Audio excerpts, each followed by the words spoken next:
pekerja sosial A dengan NIM 191020527. Di sini saya akan menjelaskan beberapa poin.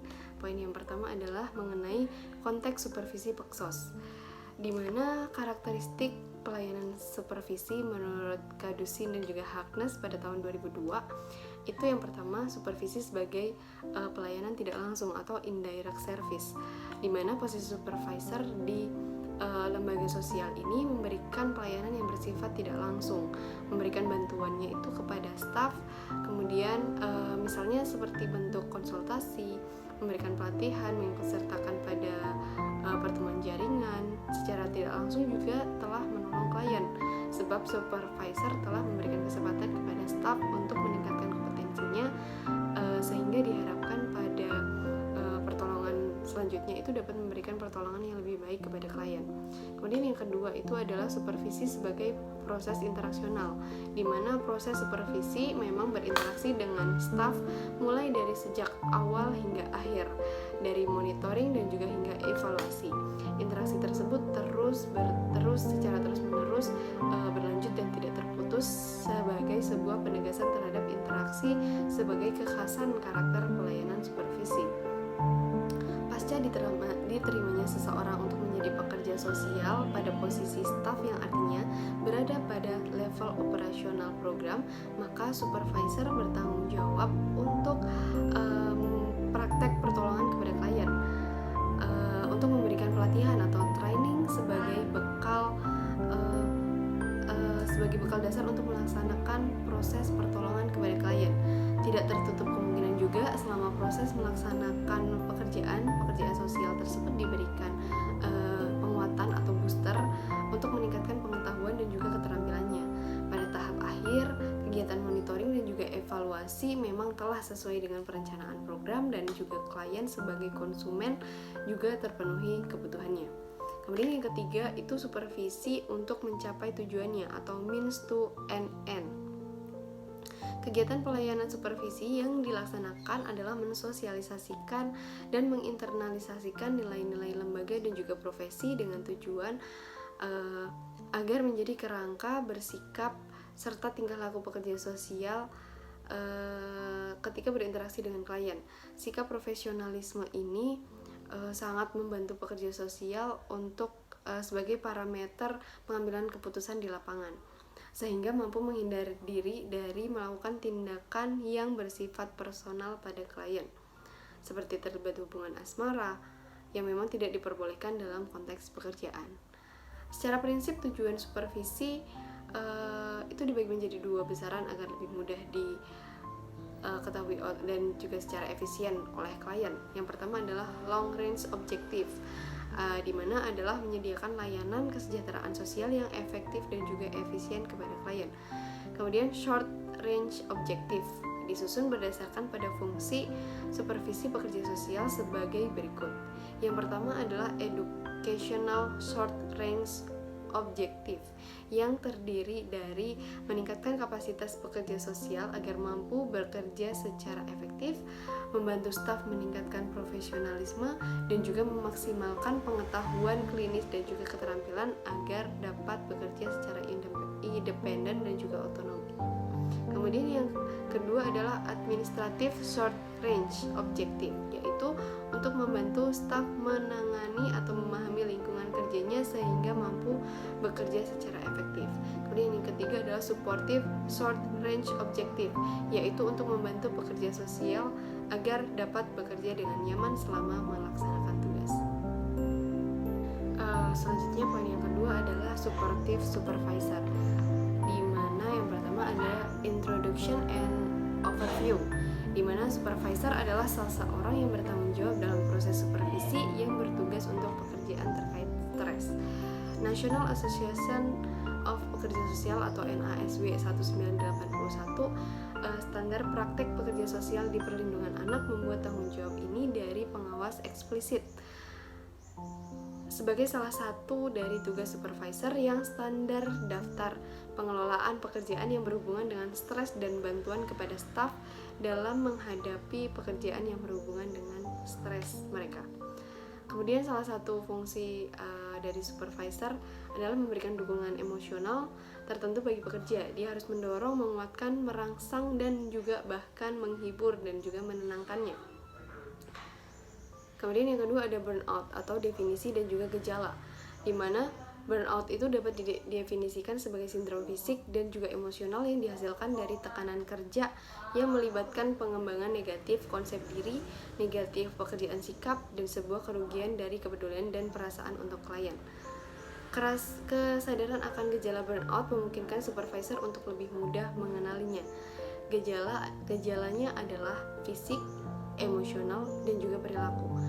Pekerja yang mengalami burnout memanifestasikan keletihannya dan kelelahan kronis, merasa terkuras secara fisik, mereka sering lebih rentan terhadap pilek, sakit kepala, kesulitan pencernaan, dan juga gangguan tidur. Kemudian ada beberapa sumber stres. Yang pertama adalah berbagai aspek dari pengawasan sendiri, klien, organisasi, sikap masyarakat terhadap pekerjaan sosial, sifat dan konteks tugas pekerjaan sosial, dan juga kepribadian pekerja. Kemudian ada implementing supportive supervision. Setelah supervisor melakukan burnout dan mengidentifikasi faktor yang membantu menjelaskan perkembangannya, seorang supervisor memiliki tanggung jawab untuk menanggapi masalah dengan cara yang dapat mencegah perkembangan dan atau mengurangi efek stres dan juga ketegangan. Mendukung pengawasan merupakan bagian dari satu pekerjaan pendidikan dan pengawasan administrasi. Pencegahan stres, memberikan informasi yang akurat tentang pekerjaan, memungkinkan pelamar untuk membuat keputusan yang lebih objektif. Apakah itu jenis pekerjaan yang sesuai?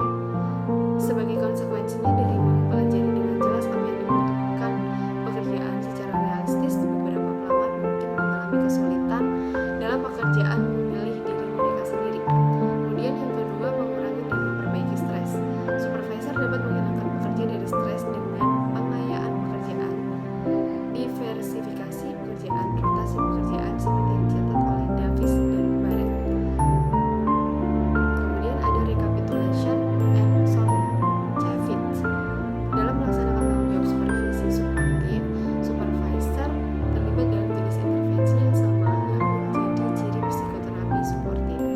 Supervisor bertindak untuk mencegah stres, mengurangi stres, atau menghilangkan sementara pekerja dari stres. Kemudian the value of supportive supervision, research findings, di mana studi tersedia yang menunjukkan efek positif dari pengawasan suportif. Satu studi secara eksperimental menguji efek dari orientasi suportif dan non mendukung terhadap pengawasan. Studi lain menguji konsekuensinya diferensial dari dua pendekatan menuju bahwa pengawasan yang tidak mendukung cenderung mengalihkan fokus perhatian pekerja dari klien menuju ke dirinya sendiri. Kemudian yang ketiga, sebuah studi wawancara rinci psikoterapis termasuk pekerja sosial dalam praktek swasta menunjukkan bahwa sebagian besar terapis menemukan peran sistem pendukung penting dalam menangani stres yang dihadapi dalam pekerjaan mereka. Kemudian ada beberapa sumber dukungan tambahan untuk pengawas dari stres. Yang pertama adalah klien, yang kedua ada grup sebaya, yang ketiga ada jaringan dukungan sosial, yang keempat ada adaptasi pengawas, yang kelima ada permainan pengawas, keenam memanipulasi tingkat permintaan, ketujuh mendefinisikan ulang hubungan, yang kedelapan mengurangi disparitas daya, yang kesembilan mengontrol situasi, yang kesepuluh game melawan, yang kesebelas humor dalam pengawasan. Kemudian selanjutnya penjelasan selanjutnya adalah langkah atau contoh proses supervisi pekerjaan sosial, di mana langkah supervisi yang pertama itu adalah mempelajari rencana kerja, khususnya rencana pelayanan bagi klien. Kemudian yang kedua adalah pengumpulan data dan juga penyusunan peta kekuatan untuk tenaga yang terlibat dalam pelaksanaan program. Kemudian yang ketiga ada pengumpulan data dan juga informasi tentang klien atau kelompok klien yang akan dibina. Kemudian ada penyiapan bahan dan juga kerangka acuan bagi kegiatan program, mengacu pada jenis permasalahan dan juga bentuk pelayanan yang disepakati. Kemudian yang selanjutnya adalah melaksanakan kegiatan perkenalan dan membangun relasi antara supervisor dan pekerja sosial. Kemudian membangun kesepakatan dan kepercayaan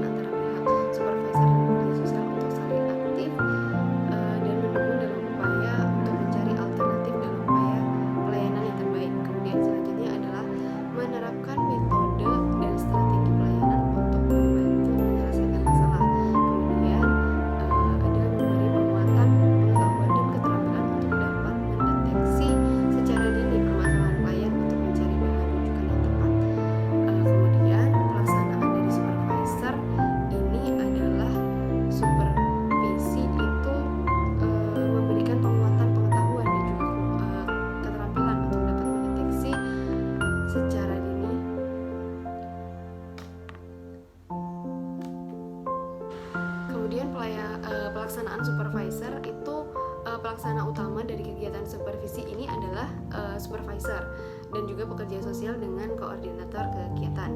Nah, tenaga ahli lain sebagai partner yang didukung oleh pengelola. Kemudian, bila dibutuhkan, kegiatan ini merupakan kolaborasi dengan tenaga ahli yang berhubungan dengan jenis pelayanan maupun permasalahan yang dialami oleh klien. Demikian penjelasan atau pemaparan beberapa poin dari saya. Terima kasih atas perhatiannya dan semoga bermanfaat.